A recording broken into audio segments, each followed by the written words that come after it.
Sizlerle beraber 83. güncellemeye bakış atacağız. Öncelikle herkese hayırlı olsun. 83. güncelleme.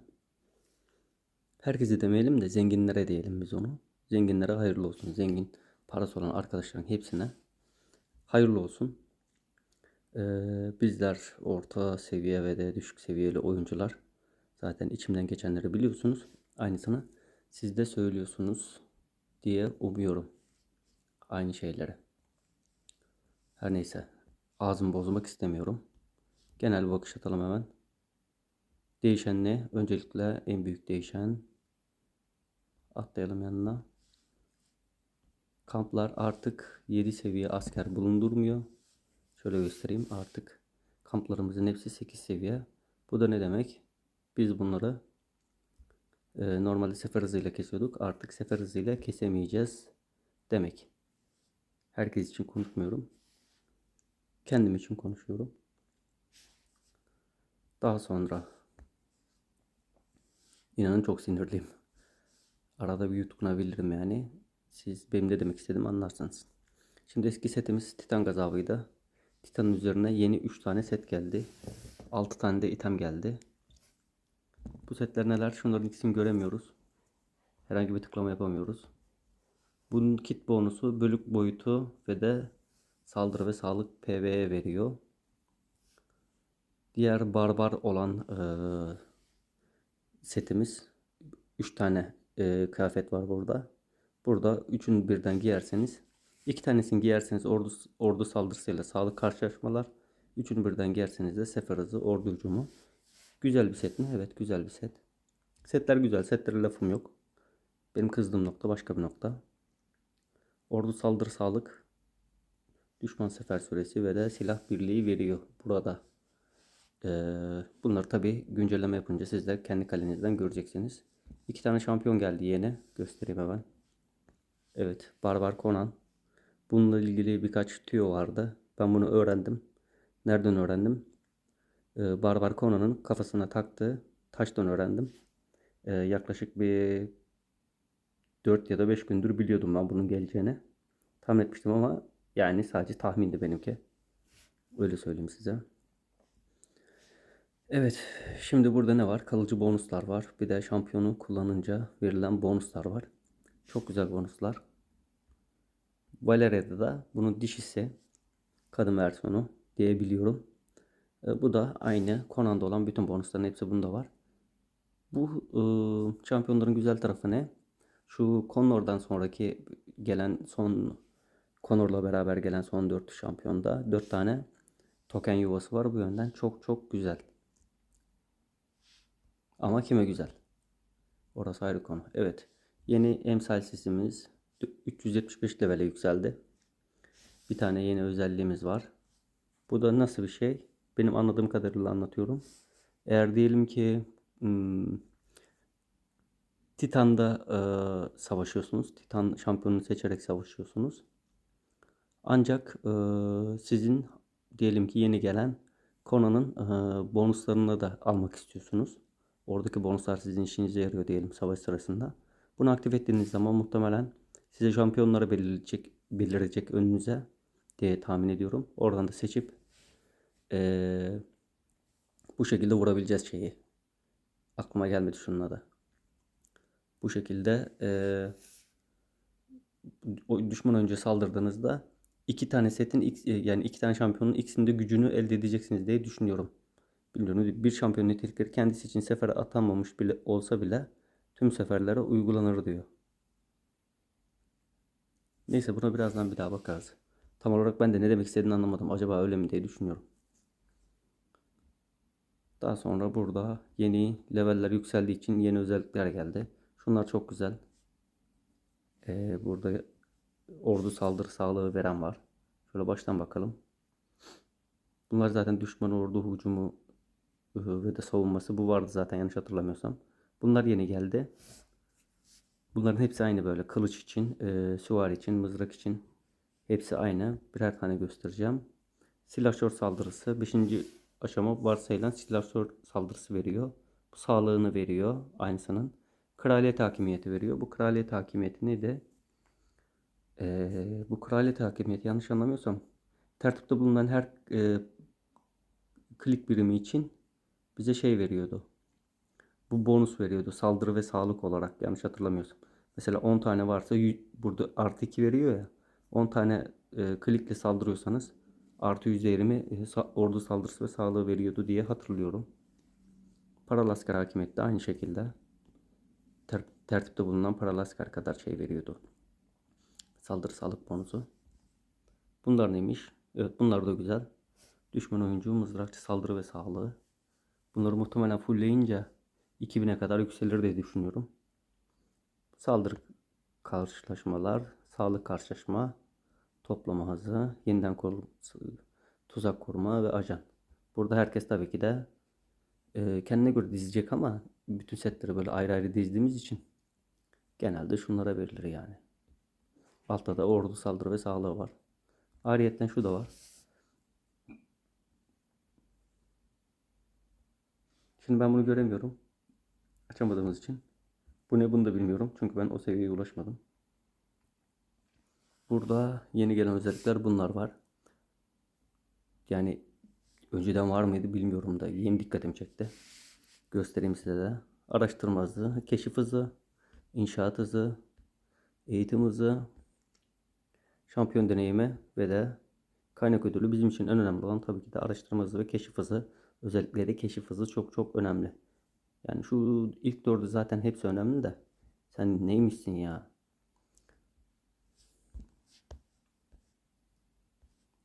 Nereden girdim? Ya girdim yeri unuttum ya. Biraz sinirliyim. Nedenini açıklayacağım zaten. Evet, ordu, saldırı ve sağlık. Şimdi burada bizim için yani bu itemler neden güzel? İtemlere dönelim. Şampiyon emsalsiz konusuna en son gelmek istiyorum. Benim için bu güncellemede en çok önemli olan, en güzel olan şey ne? Bu. Barış Kalkanı'nın simgesini değiştirdiler. Geri kalan hiçbir şey önemli değil. Çünkü tamamen paraya dayalı bir güncelleme. Tamamen paraya dayalı. Birincisi. Şimdi konuya madem girdim anlatayım. Birincisi, şimdi bu yeni gelen Barbar Conan'ı ve Valeria'yı bize parayla satacaklar. Titan'daki gibi olursa ne kadar aldılar Titan'ı arkadaşlar? Herhalde bir 200 dolara kadar para bayıldılar. Etkinlikle bir de. Etkinliksiz zaten bayağı bir para bayıldılar. 200-400 dolar buradan. Şimdi burada yeni ekipman neredeydi? Kitlerde miydi? Evet. Bakın, %99 bu iki itemden birini biz etkinlik açacaklar. Çünkü bugün etkinlik bitiyor. Bu Çin yılının etkinliği bitiyor. Yeni etkinlik açacaklar. Bunlardan ikisinden birini alacağız diye tahmin ediyorum ben. Bunların çünkü özellikleri görünmüyor. Yani birini bize ücretsiz verecekler. Diğerini de bize parayla satacaklar. Titan'daki gibi. Titan'ın biz asasını parayla almıştık. 10 dolar gibi parası vardı. Ancak buradaki geri kalan 4 tane itemi, 4 tane mi kalıyor? 1, 2, 3. 3 burada var. Evet. 3, 6. Geri kalan itemlerin, bu gördüğünüz itemlerin hepsine para vermek zorundayız. Bir de şöyle bir durum var. Ben size şöyle göstereyim. Tıklayabiliyor muyum? Tıklayamıyorum diyorsun. Telefon kilitlendi. Evet. Bir saniye, telefonu tekrar oyunu açıp kapatacağım.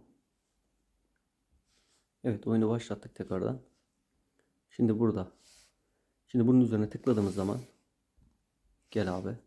Bakın bunun sadece sarı bu itemleri sarı yaptığınız zaman bu kit bonusunu elde edeceksiniz. Bu doğum yazan kit bonusunu elde edeceksiniz. Yanlış anlamadıysam. Hatta morunda da kit bonusunu gösteriyor. Ama silahı mor olsa bile silahı buna katmıyor. Sadece şu destansı sürüngenin gözü ve destansı Doom sembolü olan zırh. Bunların ikisi mor olanı sefere kite etki ediyor. Silahın herhangi bir etkisi yok. Diğer sete gelelim. Doma bakmıştık. Barbar'a gelelim. Barbar'da bunun hiçbir moru buna etki etmiyor. Bakayım buna. Evet. Abi yani neyse. Bakın bu Eğer bunun kit bonuslarını almak istiyorsanız bu 3 itemin yani ordu saldırısı, sağlık, karşılaşmalar, sefer hızı, ordu hücumu güzel. Güzel mi? Evet güzel. Okey kabul ediyorum. Ama bunun kit bonusunu almak istiyorsanız bu itemlerin üçü de sarı olmak zorunda. Diğerinde 2 tane mor yetiyor ama 2 tane mor sadece ikisi yetmiyor. 3 tane olması gerekiyor. Tüm set bonusunu almak için. Şuradan göstereyim. Hepsini almak için. Silah sarı yapmanız lazım. Zırhla bu destansı sürüngenin gözü mor olsa da yetiyor. Burada ordu saldırı sağlık düşman sefer süresi silah birliği. Silah birliği neymiş? Evet. Tertipte 3 veya daha çok birim türü varsa tüm birliklerin hücum ve savunması %5 artar diyor. Çok güzel bir set. Ama şimdi biz bunları mor aldık. Bunu da sarı yaptık diyelim. Yine yetmiyor. Burada mecbur ben bunu sarıya çıkartmam lazım ki üstteki kitleri alayım. Yani bu ne demek? Daha fazla bize para harcatacaklar demek. Abi yani tamam bir güncelleme yapıyorsunuz. Bu güncellemede gelen özelliklerin %90'ı paraya dayalı. Şimdi ben kamp kesemiyorum. 15 level kamp kesiyordum. T7'm var benim. Ben T8'leri T7 ile öldüremiyorum. Çünkü arasında zaten çok ciddi bir güç farkı var. Göstereyim hemen. Ne kadar güç farkı var. Gel silahşör alta. Bunun saldırısı 45, bunun saldırısı 62. Yani arada ne kadar? 17 puan bir fark var yani. Ben bunu zaten kesemiyorum. Benim gücüm zaten buna yetmiyor. Mecburen ne yapmam lazım? Diyor ki sana eğer T15 level kesmek istiyorsan kampı bu diyor kitlerden hangisiydi o? Mesela bunu diyor al diyor. Bunu almak zorundasın diyor. Veya bu ikisini diyor almak zorundasın sen diyor bana. Diğer türlü diyor kesemezsin. Sana diyor kampta kestirmem diyor. Abi şimdi bize bu 6 en az 7 tane itemi bize parayla satacaklar mı? Satacaklar. Bu 7 itemde zaten bunları sarı yapmak için yaklaşık bir 30-40 dolar da para harcayacağız. İkinci konu. Ah, neyse. Emsalsiz 450'ye çıktı. Bizim emsalsizimiz en son level kaçtı? Emsalsiz 300'dü yanlış hatırlamıyorsam. Evet. Emsalsiz 300'den 450'ye çıkardılar. 150 level bile atlattılar. Şimdi benim burada kızdığım nokta ne? Ya abi akıl var mantık var. Şimdi siz bu emsalsiz ne zaman geldi oyuna? 2017'de geldi. Ben bunu nereden biliyorum? Bu emsalsiz muhabbeti gelince ben bu oyunu bırakmıştım. 19. güncellemede geldi. Çok çok iyi biliyorum. Çok iyi hatırlıyorum. İlk gelen emsalsiz yani bu tanıtılan emsalsiz ilk gelen emsalsiz ya 100 levelde ya da 150 levelde yanlış hatırlamıyorsam eğer. Belki de 165 de olabilir tam hatırlamıyorum. Şimdi siz bunu ilk geleni ilk çıktığı zaman bu normal. Yani 100-150 level bir şey yapmanız normal. İnsanlar çünkü çaba sarf edecek. Gücün işte yükseltecek bir şeyler yapacak falan filan. Tabi o zamanlar emsalsiz böyle parayla satalım falan yoktu. Herkes etkinlik kasıyordu cayır cayır. Veya belli bir süre 19 levelde kalıp emsalsiz kasıp ondan sonra üst levele geçiyorduk. Her neyse. Şimdi ilk bir şey yeni çıktığında yüksek level yapabilirsiniz. Yani 100-150 level normal okey. Daha sonra ne oldu? 165'ten 51. güncellemede. Bunu da nereden biliyorum? Yakup abi videosunu çekmişti. Ya 51 ya da 61. 2021'de mi çıktı bu? 2017'de geldi. İlk günce ya 2020 ya da 2021'de geldi. Tam hatırlamıyorum. 165'ten 35 level daha eklendi üstüne. 200'e çıkardılar. Sonra 200'den 275'e çıkardın. Şimdi bakın. İlk çıktı. 100 level. Belki de 165 tam hatırlamıyorum. Çıktı. Ondan sonra bir anda yükselttiler. Yani 100 levelden 165'e yükseltmiş olsalar bile ara güncellemeyle. Şimdi 65 level yükselttin. Bu normal. 65'ten 200'e yükselttin. 35 puan daha verdin. Tamam bu da normal. Bunu 4 senelik bir sürede yapıyorsun sen. Daha sonra 200'den 275'e yükseltiyorsun emsalsizi. 75 level veriyorsun. Bu da normal tamam. Ona da bir şey demiyoruz. Daha sonra 275'ten 300'e mi ne çıkardılar en son? Abi 300'den 450'ye çıkarmak nedir? Bu ne demek? Ben oyuna bol bol emsalsiz paketi koyacağım sen paket çek demek. Yani bunun bana hiçbir faydası yok. Benim gibi oynayan oyunculara, bizim gibi oynayan oyunculara hiçbir faydası yok. Bakın bundan bir sene önce, 2 sene önceki oyuncu sayısıyla şimdiki oyuncular arasında dünya kadar fark var. Yakup abi geçen gün yayında da kendisi de bahsetti. Krallıkta toplanan kaynaklara bile bakıyorlar.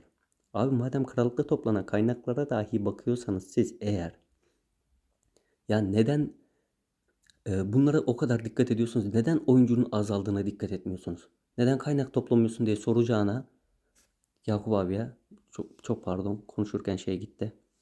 Ee, Ekran kilitlendi. Neden kaynak az toplanıyor diye soracağına, abicim sen bir dünya zaten yayıncın var. Şimdi Discord üzerinde biz görüyoruz. Bir sürü yayıncı var yani 30, 40, 50 tane, 100 tane yayıncı var. Abi topla herkesi bir araya, de ki oyuncular neden oyunu bırakıyor? Oyunculara istediğiniz paket var mı diye sormak soracağınıza, tamam mı? Bana parayla bir şey satacağına, ya biz bu oyuna insanları nasıl çekebiliriz diye bir bir düşünün ya. Bir düşünün. Bir oturup önce bir düşünün. Siz zaten oyuncu sayınız artarsa zaten paket otomatikman herkes çekecek zaten. Sen paketin fiyatlarını düşürürsen insanlar bu paketleri çekecek.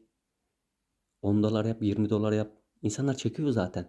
Ama sen şimdi her şey, şimdi şampiyondan parayı alacaklar, iki şampiyondan. Dünyanın parasını kaldıracaklar yani. Daha doğrusu zenginler alacak. Zenginler iki şampiyon alacak. İtemleri fullleyecek. Divine yapacak hepsine. Ondan sonra sırf ego yapmak için bu emsalsizi de anında 475'e yükseltecekler. Birkaç ay gibi kısa sürede. Adam buradaki alttaki bütün bonusların hepsini alacak. Zaten bu adamlarda 100k, 200k bonus var. Biz bu adamları zaten kesemiyoruz yani. Ben 20k, 30k bonusla ben bu adamı nasıl keseyim? Adam 100k bonus var adamda. Nasıl vurayım ben bu adama? Ya bunu böyle paraya dayalı bir şey getireceğinize, abicim, yani nasıl söyleyeyim size, etkinlik getirin, etkinlik asılalım. Herkes alsın bunu. O oyuncuyu benim yani aradaki biz bu oyunu 2 sene önce, ben işte ara ara bırakıyordum oyunu. Bırakmadan önce maksimum, şimdi bizim Edzem vardı. Örnek ondan vereyim. Edzem'in kılıç bonusu 11k iken benim kılıç bonusum 7k'ydı. Yani bu adam bu oyundaki en iyi bonuslardan biriydi. 11-12k bonusu varken bu adam 10k bonus çıkarırken bizim 6k, 7k, 8k bonusumuz vardı. Tabii biz bu adam gücümüz yine yetmiyordu. Yani bu mantıkla ilerlersek şimdi Ezemi'nin bonusu Puffin'inki gibi 100k olduğunu düşünürsen benim bonusumun en az 60k olması lazım. Siz para yatırmayan oyuncuları düşünmeniz lazım ki ben 60k bonusla bu adamlara saldırabileyim. Yani yine saldıramam ama yani oranlamaya bakarsan adamın bonusu 10 kartta arttı. Puffin'inki 10k'dan 100k'ya çıktı. Benim bonusum 8k'dan 16k'ya yükseldi. Bu nasıl bir oran? Bu nasıl bir oran? Onunki 10 kat artıyor, benimki 2 kat artıyor. Bunu hiç mi düşünmüyorsunuz siz? Ben size ben şunu söyleyeyim açıkça. Buradan eğer dinleyen, izleyen de olursa bunu. Siz geri zekalısınız. Bu güncellemeden dolayı bir dünya insan da oyunu bırakacak. Bu kaleyi de banlamak isterseniz banlayabilirsiniz.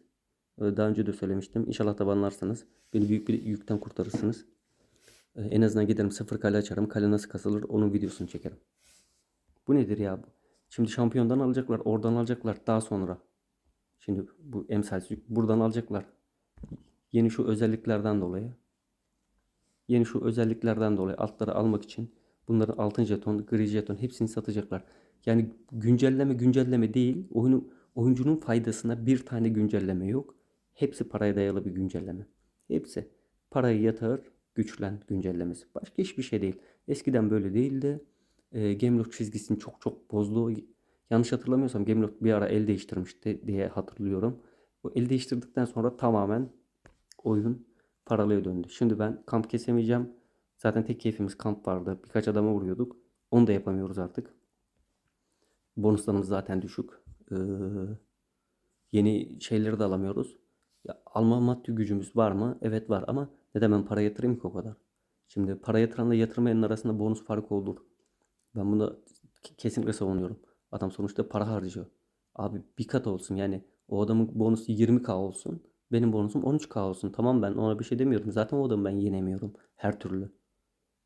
Ama yani benim bonusum 14k iken adamın bonusu 100k olması çok enteresan ki bu güncelleme ile beraber çok çok çok artacak bonuslar. Emin olun. Ne olacak? Üçte birkaç tane egoist ego kasacak. Başka bir şey olmayacak. Şimdi dönelim buradaki 375. seviyenin konusuna. Yani şöyle bir bakıyorum da okuyorum. Etkinleştirildiğinde bir şampiyonun nitelikleri kendisi hiçbir sefere atanmamış olsa bile tüm seferlere uygulanır. Bu etki de 20 dakika sürer. Yani inanın benim söylediğimden başka bir şey anlamıyorum. Bunu muhtemelen Yakup abi canlı yayın yapar. Canlı yayında bundan bahseder. Orada biz de ondan öğrenmiş oluruz. Şimdi dediğim gibi benim çok fazla oyun bilgim yok. Ben birkaç tüyo biliyorum o kadar yani. Ufak tefek şeyler biliyorum. Nasıl hızlı işte etkinlik yapılır falan filan. Bu tarz şeyleri biliyorum. Saldırıda falan çok iyi olduğumu iddia etmiyorum. Zaten hiçbir zaman da etmem. Bunun haricinde dediğim gibi Yakup abi gibi tecrübeli oyuncular bunu paylaşır. Başka bu güncelleme ile ilgili ne var? Başka hiçbir şey yok. Benim için tek iyi olan bu güncelleme de bu. Sizin için de o bu. Barış Kalkanı'nın rengi değişti bu. Kusura bakmayın ama bu iş böyle. Artık doğru düzgün kamp kesemeyeceğiz. Doğru düzgün yani bir şey yapamayacağız. Adamlar çünkü parası olan basacak. Vurup çıkacak. Yani durmadan ömrümüz emsalsiz kasmakla geçecek. Bir anda 150 level gelmesi gerçekten çok enteresan. 50 level getirin. Madem oyuncuların isteği var. 50 level getirin. Emsalsiz kasmayı zorlaştırın. Bu kadar basit. Çok fazla düşünmenize gerek yok yani. Biraz bazen düz mantık düşünseniz yeter. Şu etkinlik dükkanına herkes istiyor. Ben size söyleyeyim. Buradan izleyen olursa eğer bu etkinlik dükkanında herkes istiyor. Doğru düzgün bir etkinlik dükkanı getirin. Doğru düzgün bizim 2 tane 3 tane item alabileceğimiz bir etkinlik dükkanı gelmesi lazım. Gelmezse çok oyuncu gidecek. Zaten gidiyor oyuncu. Oynamıyor. Ee, Gerçi umurlarında da değil. Sizin bizim oynayıp oynamamamız umurlarında değil. Üst tarafta birkaç ego sahibi diye söyleyeyim size. Şimdi burada da kimse şahsi algılamasın. Hiçbir oyuncuyla benim derdim yok. Sadece çok fazla para basıp bu adamların bunlar para yatırıyor. Başka set getirelim demelerine sebep olduğunuz için size böyle bir yükleme yapıyorum. Yoksa üst taraftaki hiç kimseyi tanıdığım da yok. Yani doğru düzgün hiçbirini de tanımam. Sıralamada tanıdığım bir tane adam var. O da Edzeme. Onunla da her gün görüşüyorum zaten. O da zaten benim söylediğim hiçbir şey alınmaz. Ki benim söylediğimin 50 katını kendisi söylüyor. Neyse son olarak Ronin toprakları diye yeni kamplar gelecek yarın.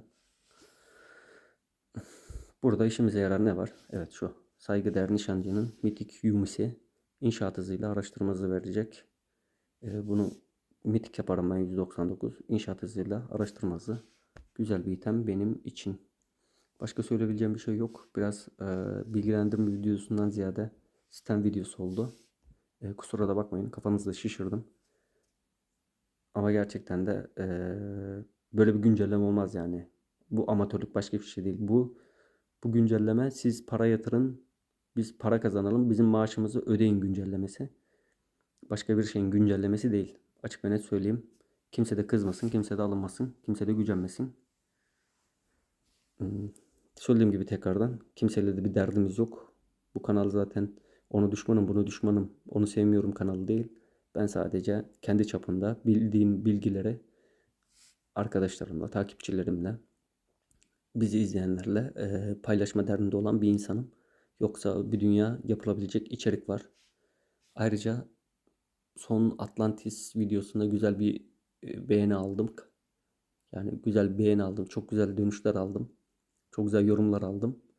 Ee, Bu nedenle muhtemelen cumartesi günü vaktim olursa eğer Atlantis videosunun yeni partı gelecek. Part 4 yaptım herhalde en son. Part 5'i yapmayı düşünüyorum. Güzel komik bir video çıkarız inşallah. Şimdilik sağlıcakla kalın.